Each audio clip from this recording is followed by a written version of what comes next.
Hi there kit fans, Louise with you today, and I'm sharing another July layout for Kitaholic Kits. And this time I started with this frame kind of background paper, and I don't know why, but I decided I was going to fussy cut it. I think because it's quite a busy background paper, I wasn't quite sure how to use it, and I figured the easiest way would be for me to cut out frames. Not only that, but I really like frames. I think they make a really interesting addition to the background of a layout, and in this case too, the photo itself, it needed something a little bit extra added around it. So I'm firstly going to put some frames around the photo, and I'm going to mount them up with some cardboard just to add a little bit of dimension.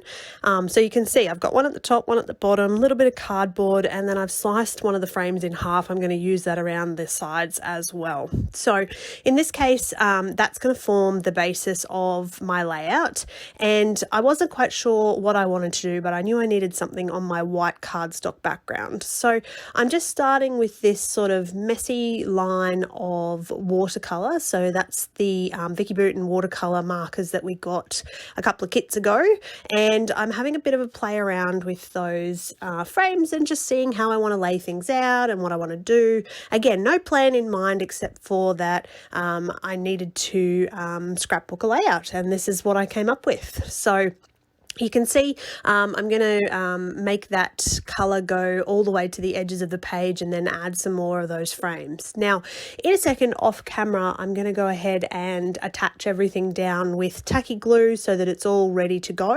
And I'm going to add some black cotton into the background of the actual photo area. So nothing too technical here. This is all just about making a bit of a mess and adding a little bit of texture and interest. I had initially thought about maybe stitching those frames into place, but I think that just the messy sort of cotton thread helps to just add that textural interest. Now, the Hey Sugar is the first embellishment that I picked up, and I really think it's such a great little title that I've used it straight away. I also found that we had these extra frames, so I decided to use those. I love a good tag, so I've popped a tag in there as well, but this particular layout came together really quickly, and I love just that, you know, you can embellish from the kit, and it's so simple and easy to put a page together. So thank you so much for watching. I hope you enjoy, and make sure if you haven't already, you hit that little subscribe button.